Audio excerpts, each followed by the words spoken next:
Welcome, this is Jennifer. I'm so glad you're here. Now, in my videos, I always try to teach something, like focus on a particular technique and teach that technique throughout a video. I do lots of examples so that I can best demonstrate and show that technique, and also so that you're more likely to be able to try that technique with a similar product you already have. But to be honest, sometimes I just want to play. I want to play with fun products, try a few new things here and there, and mix it all together in a little card making session and share that with you. And that's what today is. I'm just going to create a few cards, share some tips and various techniques along the way, and I hope you enjoy. So this is a weird little mix of cards. We've got some Halloween, a kind of fall themed card, and Lila helped me with them. I hope you enjoy this and learn a few things along the way. Let's get started with this card. This one features a fun dancing element, but also a really quick yet striking background. So I'll show you that technique too. For this card and the next two cards I'll be doing, I'm using dies from Spellbinders. This is the Dancing Girl Day of the Dead die set. It has everything you need to make this dancing card. To do this card, really it's just a bunch of die cutting that you assemble, easy to do, but Lila likes to step up her cardstock with her favorite technique, and that is using glitter embossing powder. So you kind of create your own glitter paper. So she's taking a piece of peach cardstock, pressing Versamark ink on it, then adding Hero Arts sparkle embossing powder. You'll notice that she kind of does things her own way. She presses her paper onto the ink pad instead of the other way around. And she really likes her paper to swim in that embossing powder to get good coverage before removing it with tweezers and heat setting it.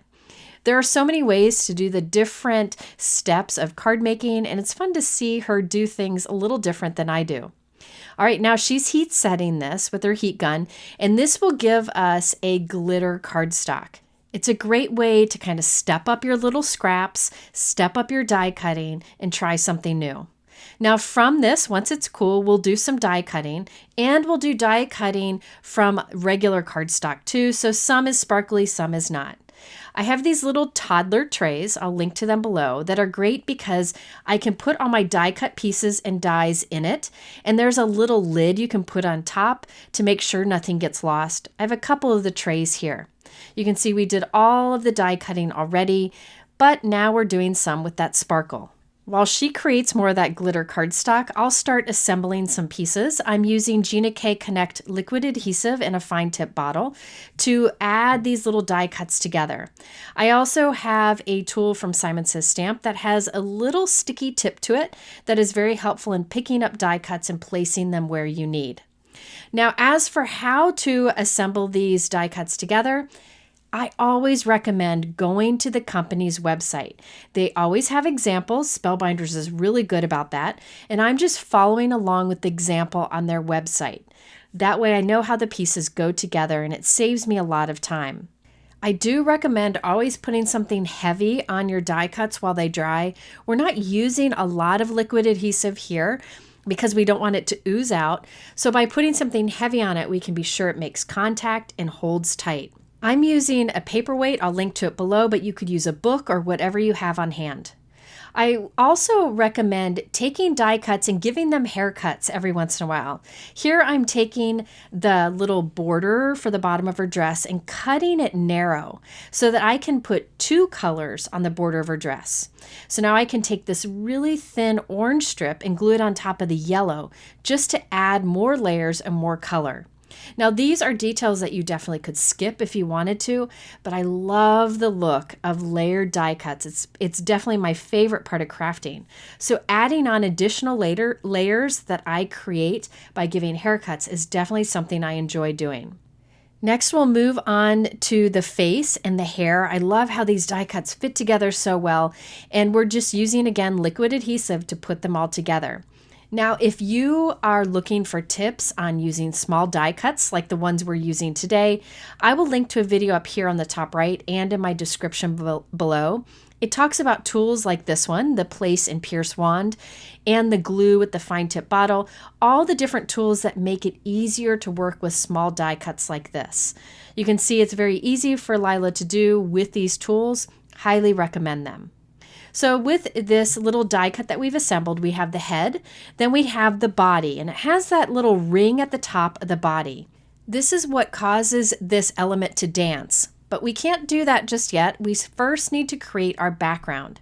Off screen, we white heat embossed Spooktacular Wishes on the bottom of a 4 1/4 by 5.5 inch dark gray cardstock piece. That sentiment is from the Spellbinders Dancing Halloween sentiments. I don't make a lot of Halloween cards, but I do love the playful sentiments on this and the playful elements of the cards I'm creating today. Next, I will spray over that background with Thermoweb Silver Glitter Dust. I like to do this outside, and it'll end up giving me this beautiful silver dust over our background. I'll show you a closer look later. I also thought it'd be fun to do a bit of splatter or spatter of some shimmery white. So this is Ranger Perfect Pearls, and I have sprayed some water on my work surface, and I'm putting some of the Perfect Pearl pigment powder into that water and mixing it up with a brush. I will then flick this onto my background, and it'll give little spots of shine. I do use the stamp to cover up my heat embossed sentiment, so I don't end up with little drops on that, making it harder to read. That's just a quick way to mask off the sentiment so that it doesn't get anything on it.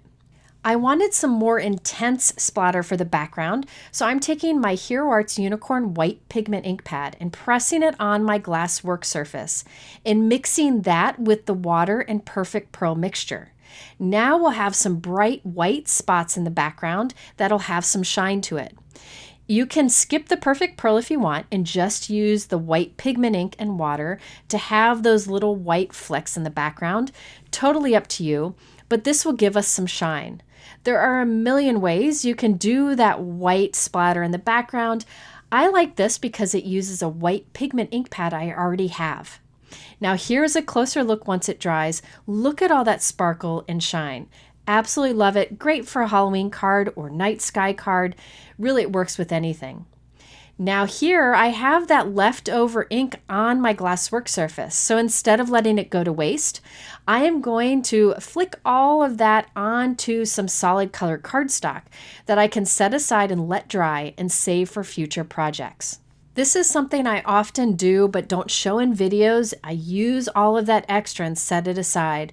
I have a drawer for all of those extra pieces. I recommend doing it anytime you don't want something to go to waste.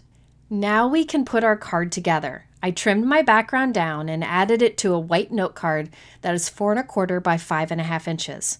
Now we can add our dancing girl to it. Let's start with the body. Now on the body, we do not want to put any adhesive on the back because we want that to dance. However, I'm using thin foam squares and putting them over the back of the body just so it sits up a little bit from my card. I could have stacked die cuts if I wanted to, or skip this, totally up to you. But I'm putting thin foam squares on the back, but I will not remove the release paper. So this will not stick to my card. Bear with me, you'll see what I'm talking about in a moment. Now for the head, I'm using thicker foam circles. That's what's over there on the right. If you don't have foam circles, you could definitely use squares instead. What I like to do is tape these two pieces together. So I'm going to just use temporary tape to tape the head onto the body where it lines up nicely, covering that ring at the top of our body die cut. So I'm just going to hold it there, put some temporary tape on it so that it's just connected temporarily. Now I'll flip this over and I need to put a foam circle right in the middle of that ring. If you don't have a circle, you can use a square and it'll still work well. If you only have long foam tape, you can just cut a small piece into a square and place that there. Now above that ring, on the rest of her head, I'm putting more of these foam circles, and I will remove the release paper from these. These I want to stick. So the only thing that will stick to the card is her head. Only her head. The body, we're keeping the release paper on those foam squares so that it can dance. So I'm going to hold that together, place it right onto my card and press it down, and then I can remove that temporary piece of tape. The head will stay in place and the body will dance back and forth. Now, Spellbinders has done many of these dancing kind of die cut sets in many different themes. There's holiday, Halloween, non-holiday, lots of things. I've done a video in the past. I will link to that video up here on the top right if you want to check it out. And I'll also link to all of the dancing die cut sets from Spellbinders below. But notice how her body swings back and forth very easily, really making for a fun and simple card. Now, here's the thing. If you don't have dies like this, these dancing dies from Spellbinders, I have done a similar technique video in the past, which I'll link to for you so you can create your own. But I really love how playful this is and that fun movement. Okay, let's do a second card, this time with the dancing boy, and let's create that fun polka dot sparkly background. For this, I'm using the Simon Says Stamp Layered Confetti Stencil Set. This is an older one, but I use it quite often. I placed a piece of plum cardstock onto my waffle flower grip mat. This will just hold the paper and the stencil in place as we do our inking. Over this, I'm applying a purple ink. You could use any type of ink that you want here. I want just tone-on-tone dots. Because I'm having shoulder problems, Lila is helping me with this. She did a lot of the die cutting and assembly of these. She just tends to come and go when I'm creating videos, and I don't want to pressure her to stay. She's been doing crochet a lot lately, so sometimes she scoots off to do the crochet instead. But over this, she has put a lilac ink, and we can now see that we have tone-on-tone dots on the background. Now we'll take the second stencil, line that up. Really, you can line this up anywhere. It doesn't matter. It's supposed to be kind of a random look to it. And we'll apply a different kind of bluish purple shade over it. So this is a great way to take just a plain piece of cardstock and step it up with a little more interest by doing tone on tone. Now for the third stencil, this has the big dots. We'll apply a white pigment ink over this. These will really stand out nicely against this darker background.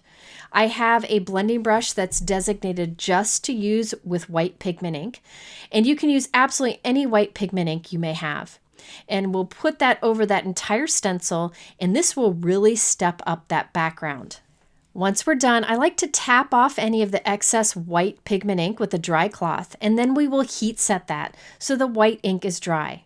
I mentioned earlier that Lila loves to create sparkle cardstock, so she insisted on doing that with this background too. So once it was dry, we have a blending brush designated only for Versamark ink, a clear ink, and she's putting that over the entire surface. So we're making sure that this entire cardstock piece has a little stick to it. Then we will add that same Hero Arts clear sparkle embossing powder and then heat set it. And this will take our cardstock and make it glittery. Now it might cover up some of the purple dots that we've done, but in real life you'll be able to see them. It's a little hard to see in the video, but this is a great way to take a background and really give it something special. And she really thought that the boy dancing element should have something special, just like the girl one did too. Using the dancing boy die set, we created our die cut assembled pieces off screen, but I wanted to show you how to put them together on a card. I also used the Spellbinders Essential Modern Oval die set to die cut a white oval and stamp a sentiment on the bottom in black. Now that we have all these pieces ready, let's add the dancing boy to our card. I like to put the two pieces together, how I want them to look when the card is done, and use that temporary tape to hold them together. So there's no adhesive on the back, we're just taping the two pieces together. We'll flip that over and we'll put a foam circle or square in that little ring that's at the top of the body. You can see it there at the center. Then we put foam adhesive on the back of the head because the head doesn't move, it's the body that moves. So then we can remove the release paper from all of those little foam circles, foam squares if that's what you have, or foam tape, whatever you have will work. And then we can pick that all up and add it to the card. Last time I put some thin foam tape on the back of the body so that it stood out a bit more. This time I skipped that. Really easy to put together, and look how freely that moves. And here's the completed card. We have our little dancing element on the front, and then we have that sparkly background. A card design like this is a good one because you can experiment with different background techniques and then just put your main focal point elements on top. If you look closely at that glitter background, you can see those dark purple dots in the background. It shows up more in real life, but the sparkle is great. Lila has already stolen this one to give to her brother. I have one more of these Dancin Halloween cards, and then we'll move on to something completely different. But in this case, I'm sharing a tip for creating a very fast card. Instead of taking the time to create a background, give yourself the freedom to use a specialty cardstock instead. On this one, we have a super sparkly black background, great for Halloween or night skies. This one's from Erin Lee Creative. I'll link to it below. And I've already assembled the little die cuts for this little dancing skeleton. Next, I need a sentiment for the bottom, and I wanted like a long oval sentiment piece. So I stamped my sentiment, and I'm taking this oval die from that Spellbinders Modern Oval die set. It's too long, so what I'm doing is taking one side of the die and lining it up on the left there, and I'll run that through my die cut machine. Then I'll take the same die, but shift it over the other way so that it lines up on the right, and I'll run it through my die cut machine again. And that will give me an oval that's not as wide, and it fits this particular sentiment. So if you ever find that you need a banner or sentiment strip to be shorter, try that trick with a long rectangle or oval die. Now let's add our dancing element. I have the head and the body here, and I'm just taping them together temporarily with a piece of tape. Then I'll flip it over, and the first thing I'll do is put a foam circle right there in the center of that ring. This is what allows it to swing back and forth, so I want to make sure it's there. I'll also put those little double-sided circle foam pieces around the back of the head, making sure not to get too close to that ring so that it'll move freely. Now, if you want to, you can add thinner foam tape squares to the body, but don't remove the release paper. That'll just give it dimension, but it'll still swing. You can skip those squares if you wanted to. Now I'll add this on to our card and making sure I'm leaving room for that sentiment below. Once I have it in place, I can remove the tape and our card will dance back and forth. After adding our little sentiment along the bottom, I will add the little accents to our dancing guy here. Now, there are lots of different accents that you can add. You can add different things you may already have, like a pumpkin or something else. I'm just using what comes in the die set. Make sure you use strong adhesive when putting those little die cuts together. I did add a little red heart with some glossy accents to it right there at the center of the body, just to give it a little cute feel, I guess you would say. That was Lila's idea. So here is the completed card. You can see how it freely moves back and forth. And what I honestly am most excited about with this card is that background. I just think the sparkle on that is fantastic. It doesn't rub off. I encourage you, if you want to save time on your cards and still have a special background, but not put as much effort into it, try specialty cardstocks like this one. Glitter cardstock like this can really make for a great impression. Works really well with this particular card too. Okay, let's move on from those super cute dancing Halloween cards to something completely different. This time I'm doing a shaped card. I was really excited when I saw the new Spellbinders collection of Envelope Wonder dies. So this is the basic Envelope Wonder die set. It has all of these elements to create an envelope. You can see that there on the right, but then also all of these other elements to decorate it. These are all florals and leaves, so many things you can do with them together or separately. But they also came out with additional theme Envelope Wonder dies. This is the Christmas Wonder die set. You can see there are some layering dies in here. You can make little ornaments, little gifts, poinsettias, gingerbread men, candy canes, lots of things. There is also a Halloween themed one. This one has ghosts and cats and gravestones and spider webs. I'm not using that one or the Christmas one today, but I am using the fall add-on Envelope Wonder die set because I love the little mushrooms in this one. They're super cute. There's leaves and other things you can use, even a layering acorn and pumpkin. But today I'm focusing on the leaves and the little mushrooms. All right, let's start by creating the envelope itself. So many ways you can use this. I cut all the pieces from craft cardstock. Now this piece here has a score line on the die that shows you where to fold it. So I'm going to fold along that score line. And then I have two of these rectangle pieces. And again, I'll fold along the score line that the die creates. These are the pieces you glue together to create a real envelope. You can actually put something in it. Although today I'm only putting decoration in it. I'm putting strong liquid adhesive on the flap of each of those pieces and gluing them on the left, right, and bottom edge of that large envelope shape. I like to put something heavy on it to hold it there while it dries. There is also this little V-shaped piece that goes along the top edge of the envelope shape. You could also use double-sided adhesive on these flaps, so like a double-sided tape, but I find liquid adhesive is very helpful because you can wiggle it until it's in the right place and then put something heavy on it while it dries. This envelope that we're making, you could make from patterned paper, colored cardstock, stamped paper, whatever, and it can be an envelope that you give to somebody. Maybe put a mini note card or gift card inside. Again, today I'm just using it for decoration. Now I'm just sealing up these bottom pieces, and there we have a little envelope. After I put that together, I'm going to give it a little bit of time to dry and create my sentiment. I used the Spellbinders August 2023 clear stamp of the month and the coordinating die. I love the sentiments in here and that there are dies to cut them out. So I stamped one with black ink on white cardstock and cut that out, ready to add to our card. Next, I can create all of the little layered die cuts that I'll have coming out of the envelope. I use mushroom die cuts, flowers, and leaves, and cut them from scraps that I've been meaning to use. By assembling them all at the beginning, I know what I have to work with as I create like a bouquet coming out of this envelope. I like working with smaller die cuts, but you definitely can use some of the bigger ones if you want to save time and effort. Now that I have all my die cuts ready, I'll start gluing them into the envelope so it comes out of the opening.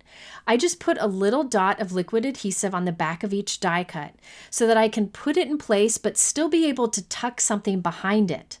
Once I have everything tucked in place, I can always go back and use the fine tip of my adhesive bottle to squeeze a little extra adhesive behind everything to make sure it stays put. This is another good example of why I like to use liquid adhesive, because I can wiggle things around, I can move things if I want to, and then leave it to hold and dry over time. So you'll see I'm starting with my favorite elements, the mushrooms and the flower first, and then I'm tucking little leaves coming out behind it. You could definitely make this more full if you want, fill it even more, but I decided to kind of leave it a little airy looking. So once I have all my die cuts in place, it's time to add that extra adhesive. Behind some things, I'll add some foam squares so that some have a bit of dimension. I really just do this behind my main elements, like these mushrooms. Then I can squeeze some liquid adhesive from that fine tip bottle behind everything else so I can make sure it all stays put. Once that's dry, I die cut another of that large envelope shape from craft cardstock. I'll do a score line close to the top edge, about 1/2 or 3/4 of an inch from the top edge. I'll fold back and forth along that score line just so it's flexible, and I'll put strong adhesive above the score line and glue that to the back of our decorated envelope. So now we have a card that opens and closes along that little hinge that we just scored on that second die cut shape. So here is the completed card. It stands up nicely on display, plenty of room to write your message on the inside, and it fits into a regular A2 envelope with no problem. I did add some gold gemstones here and there just to add a little bit of shine to the card design. But what's fun about this card is you can have anything coming out of that envelope. You could have flowers for the summer, you could have little Christmas elements for the winter. You can completely change it up depending on the occasion your card is for. And I think that's why I really wanted to play with these die sets today. So many ways you can use them. And remember, you could even use them to make a real envelope that you put a note card and gift card inside. I hope you still enjoyed this video, even though there wasn't a particular technique that I was teaching. I, like you, get really excited when I get new products that are really creative and fun to work with, and I just wanted to share that crafty session with you. If you're interested in these supplies, they are linked below in my YouTube description. At the end here, I'll link to a couple other related videos. I thank you for spending this time with me, and I'll see you again soon in another video.